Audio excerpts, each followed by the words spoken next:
बिस्मिल्लाहिर्रहमानिर्रहीम। In this video we will discuss the histology. तो histology में आपको सबसे पहले कोलेजन का पता होना चाहिए। कोलेजन क्या है? ये एक प्रोटीन है। Okay, so collagen is the most abundant protein and it is present in all the connective tissue type in the body. ठीक है, बॉडी में जितने भी कनेक्टिव टिश्यू हैं ये उनमें प्रेजेंट होती है। Okay, so now we will discuss the type. There are the 4 type 1, 2 and 3 and 4। सो आपको पता होना चाहिए कि जो टाइप 1 है ना, ये आपकी बॉडी में सबसे ज़्यादा होता है, मोस्ट अबंडेंट है, 90% होता है और ये स्ट्रॉन्गेस्ट है।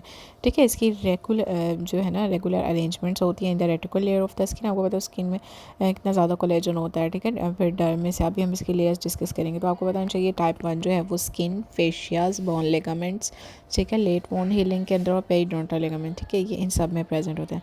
जबकि टाइप 2 आपने याद रखना है कि ये विट्रस बॉडी जो आई में होती है, ठीक है, कार्टिलेज, इसके अलावा जो आपकी इंटरवर्टिब्रल डिस्क होती है उसके न्यूक्लियस पल्पोसस में। ठीक है, अब 1 वाला स्किन, फेशिया, वोंड हीलिंग और पेरिडोंटल लिगामेंट्स। ठीक है, टाइप 2 जो है वो कार्टिलेज, विट्रस बॉडी और न्यूक्लियस पल्पोसस। और टाइप 3 जो है वो है, ये थोड़ा वीक होता है, ये एम्ब्रियोनिक लाइफ में होते हैं, अर्ली वुंड हीलिंग में होगा, ग्रेनुलेशन टिश्यू बनाएगा, रेटिकुलर फाइबर, ठीक है, लिवर, स्प्लीन, लिम्फ नोड और यूट्रस एंड ब्लड वेसल्स, इन सब में होता है। और टाइप 4 जो है ये क्या बनाता है? बेसल लैमिना, ये वीकेस्ट होता है, बेसमेंट मेम्ब्रेन बनाता है और बेसल लैमिना और लेंस।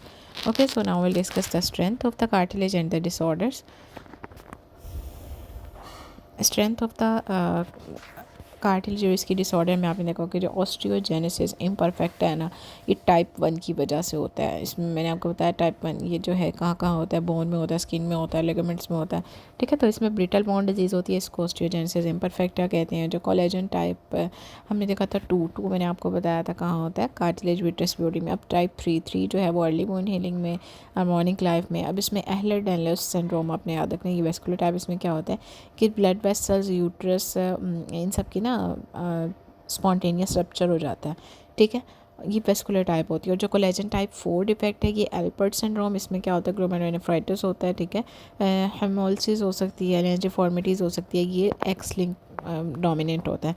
ये टाइप 4 का डिफेक्ट है। ठीक है, एहलर डैनलस 3 का। उसके बाद अब हम देखते हैं लेयर्स को। अगर आप स्किन को देखो तो आपकी सबसे पहले क्या होती है? एपिडर्मिस होती है, फिर डर्मिस होती है, फिर उसके बाद क्या होती है? हाइपोडर्मिस होती है। ठीक है, अब डर्मिस में आप पहले एपिडर्मिस में देख लो, इसमें हॉर्नी सेल लेयर होती है, different sweat glands, sebaceous glands open होते हैं। ठीक हो गया। डर्मिस के अंदर अगर आप देखो तो इसमें पैपिलरी लेयर होती है और रेटिकुलर लेयर होती है, जो डर्मल पैपिलास बनाते हैं, इसके डिफरेंट रिसेप्टर्स होते हैं। अब अगर आप देखो ना, कोलेजन टाइप 1 जो है वो बेसिकली इसका लैमिनर स्ट्रक्चर होता है। ठीक है, इसमें थिक पैरेलल आप ये कह सकते फाइबर होते हैं जो कि टेंसाइल स्ट्रेंथ क्रिएट करते हैं। और जबकि जो रेटिकुलर फाइबर है ये बहुत थिन होता है, ब्रांचेस का नेटवर्क होता है। ठीक है, मैश लाइक ऑर्गेनिज्म होते हैं और ये सपोर्ट करते हैं उसे। तो मैंने आपको बताया टाइप 1 जो है वो आप देखो तो ये पैरेलल फॉर्म में होता है। ठीक है, और थिक होता है, जब टाइप 3 जो है वो थिन होता है और इसका ब्रांची नेटवर्क होता है। अब हमने देखना है कि जो टिश्यू की रीमॉडलिंग के अंदर कौन कौन से एंजाइम्स आते हैं। इसमें आता है जो मेटेलोप्रोटीनेज होता है, मैट्रिक्स मेटेलोप्रोटीनेज। ठीक है, इसके अलावा कोलेजन एट्रोफी के अंदर कोलेजिनेज और स्टेरॉइड होते हैं। ठीक है, और इसके अलावा कोलेजन जो है ये रोल करते हैं in the wound healing also. Collagen fibre not visible on the जो स्टैंडर्ड लाइट माइक्रोस्कोप है ना उसके ऊपर नज़र नहीं आता। ठीक है, लाइट स्टेन होती है विद द ईओसिन। उसके बाद फाइब्रो इलास्टिक कार्टिलेज के अंदर जो है वो फाइबर्स जो हैं वो विजिबल होते हैं। किसमें? फाइबर और इलास्टिक कार्टिलेज दोनों के अंदर फाइबर्स विजिबल होते हैं। ठीक हो गया। अब हम डिफ्रेंशिएट करते हैं reticular from the collagen fibre. अब देखो जो रेटिकुलर है वो 3 है, टाइप 3 है, और जो कोलेजन फाइबर है वो है टाइप 1 है।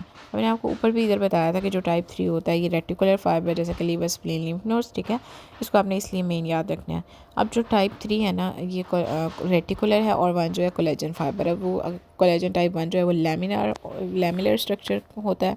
ठीक है, और ये टेंसाइल स्ट्रेंथ प्रोवाइड करते हैं, ड्यूरेबिलिटी। और जबकि रेटिकुलर फाइबर वर्टिकल स्ट्रक्चर होते हैं, थिन होते हैं, ब्रांचिंग होते हैं, रेगुलरली अरेंज होते हैं, फॉर्म एक मैश लाइक नेटवर्क बनाते हैं। और ये क्या बनाते हैं? स्पॉटिंग स्ट्रक्चर है ना। ठीक हो गया। अब ये हिस्टोलॉजी के अंदर आपको पता होना चाहिए कोलेजन की कितनी टाइप्स हैं, 1 2 3 4। 1 कहाँ होती है? Skin, fascia, bone ligament, late wound healing में। अर्ली वुंड हीलिंग में क्या होता है आपका? टाइप 3 होता है, रेटिकुलर फाइबर्स होते हैं इसके अंदर, एम्ब्रियोनिक फ्लाई। टाइप 2 के अंदर आपकी डिस्क बनती है, इससे बनी होती है, विट्रस बॉडी, कार्टिलेज और बेसमेंट मेम्ब्रेन जो है वो 4 वाली। उसके बाद आपको बताना चाहिए ऑस्टियोजेनेसिस इम्परफेक्टा के अंदर टाइप 1 का होता है। ठीक है, टाइप 3 में एहलर और एल्पोर्ट के अंदर 4 का होता है। ठीक है, बाद में आपको इसकी लेयर्स पता होनी चाहिए। टाइप 1 और रेटिकुलर टाइप 1 जो है वो थिक होता है और टाइप 3 यूजली जो है वो थोड़ा थिन होता है, ब्रांचिंग पैटर्न होता है, दोनों ही सपोर्ट करते हैं। ये रेटिकुलर जो है वो स्पॉटिंग स्ट्रक्चर बनाता है, कोलेजन फाइबर जो है वो टेंसाइल स्ट्रेंथ प्रोवाइड करते हैं। Okay, so if you have any question you can ask me in the comment section. Okay, अल्लाह हाफिज़।